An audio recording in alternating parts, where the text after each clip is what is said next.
모닝 체크로부터 좀 하나하나 살펴보도록 하겠습니다. 잠시 후에 뵙겠습니다. 예, 젠슨왕 얘기를 좀 바로 가야 될 것 같습니다. 어제요. 말씀드린 대로 블랙엘의 마이크론 GDDR7을 이제 탑재한다라고 발표를 했고요. 이제 어제 SK하이닉스 주가 차트를 좀 가져왔습니다. 이걸 보시면 장 초반에 급등을 했었죠. 그렇게 시작을 했다가 계속해서 좀 밀리다가 나중에는 이제 어떻게 보면 어제 마감가가 거의 장중 최저점에 이를 정도로 이 여파가 좀 있었습니다. 주가는 사실 2.4% 하락했으니까 많이 떨어진 건 아닌데 오늘이 아니라 어제 새벽이죠. 시간의 거래에서 마이크론 테크놀로지가 이 소식 때문에 10%가 넘게 급등했던 거에 완전히 좀 상반된 그런 모습들을 좀 보이고 있습니다. 여기 밑에 있는 대로 원래는 이건 작년 말에 12월 제가 자료를 좀 찾아보니까 12월 초쯤에 이제 업계에 소문이 좀 돌았다고 나오더라고요.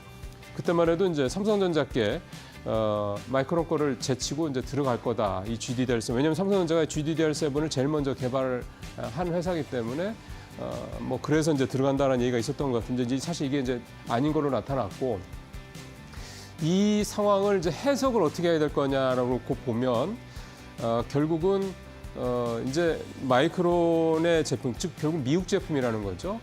그러니까 젠슨왕의 엔비디아도 결국 미국 회사고, 그러니까 이 미국 중심으로 이걸 이제 이데일리 신문은 오늘 팀 아메리카다 이렇게 표현을 이제 기사에도 했습니다만 미국 중심의 어떤 이런 공급망 구조로 좀 더 강화하려는 게 아니냐라는 그런 해석을 좀 해볼 수도 있겠습니다. 그런 식으로 된다 그러면 이제 좀 우리 반도체 업계는 좀 부담스러운 내용이 될 수밖에 없다 이렇게 좀 봐야 될 것 같죠. 어쨌든 어제 이 부분이 작용을 좀 하면서요. 반도체 두 종목뿐만이 아니라 소부장 관련주들도 상당히 어제 주가가 장 초반에 좋았다가 후반부로 가서 다들 대부분 하락하는 그런 모습이 좀 나타나기도 했습니다. 오늘 삼성전자 잠시 후에 실적 발표 있을 때 뭐 이게 또 되겠습니다만 이 HBM 관련해서 젠슨왕 CEO가 아직은 좀 더 퀄 테스트 좀 진행 중이다라고 얘기를 했고 설계에 대한 얘기를 했다라는 것도 조금 마음에 걸리는 대목이긴 합니다. 어쨌든 오늘 삼성전자 작년 4분기 작년 실적에서 영업이익의 컨센서스는 8.4조 전후 정도 이렇게 일단은 염두에 두시고 일단 자세한 내용 저희가 전해드릴 때 평가를 해보시면 될 것 같습니다. 자, 두 번째 항목으로 가보겠습니다. 국민연금이 연초에 이제 비중 조정을 하죠. 그 내용이 이제 잠깐 나올 텐데, 예. 쭉 보면은요, 리노공업, 여러분 잘 아시는 이제 소부장이고, 그다음에 증권사들 두 군데 있고, 하이브 있고, 금융사들 있고, 포스코홀딩스 들어있고, LG에너지솔루션도 들어있고, 그다음에 여기까지가 이제 올라간 종목이고 비중이 늘어난 종목이고요. 카카오, 그다음에 나머지 밑에 하나생명, 효성, TNC 같은 데들은 이제 비중이 줄어든 그런 회사들입니다. 전체적으로 보면은요, 이렇게 그 금융주들 투자가 좀 더 늘어났다는 측면이 하나가 있고 반도체 소부장 관련주들 늘어난 측면이 있고 2차 전지주 좀 크게 좀 일부 늘어난 측면이 좀 있고요. 그다음에 이마트의 지분을 2%포인트 이상 더 늘리는 등 유통주, 내수 관련주들이죠.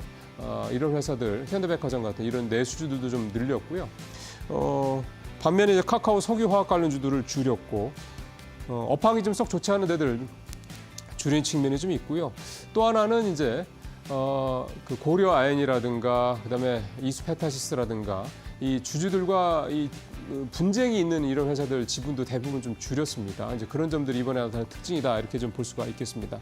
전체적으로 보면 이번 연초에 국민연금의 이런 비중 어떤 조정에 통과하는 이 관통하는 그 핵심 키워드는 일단 낮은, 그러니까 저평가된 상태, 그러니까 주가가 많이 떨어져서 밸류에이션이 낮은 상태, 이 점이 가장 핵심적인 키워드라는 생각이 듭니다. 국민연금이 어떤 종목들을 비중을 늘렸고 또 더 많이 늘렸고 그 비중을 축소한 종목들 어떤 것들인지 한번 신문에 여러 가지 주제를 달리해서 기사들이 많이 났습니다. 한번 쭉 참고하시면서 국민연금의 의도라든가 국민연금이 좀 관심을 갖고 있는 종목들 어떤 것들인지 한번 확인해 보시는 것도 투자 전략 짜시는 데 도움이 될 것 같습니다.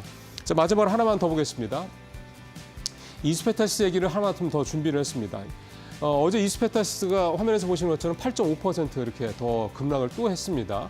주가가 이렇게 뚝 떨어지는 모습이 후반에 나타났죠. 이렇게 주가가 급락을 했던 또 이유는 경영진들하고 소액주주 대표 간의 면담이 있었는데 이 자리에서 경영진이 유상증자 계속 갈 거야라고 재확인을 했다라는 소식이 전해졌기 때문입니다.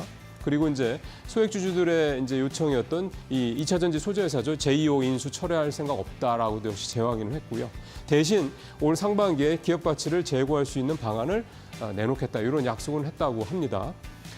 금감원이 두 차례나 유증 신고서, 유상증자 신고서를 발령한 상황이고 여기에 이제 주주들이 계속해서 연대를 해서 유상증자를 철회하라는 요구. 다시 말씀드려서 왜 지금 상황에서 이 반도체 쪽만 해도 충분히 괜찮은데 왜 굳이 업황 안 좋은 2차 전지 소재 회사를 들어가려고 하느냐, 인수하려고 하는 이런 부분에 대한 문제 제기들이 계속 있는 상황에서 어쨌든 이스페탈스는 전혀 미동을 하지 않고 있는 거죠.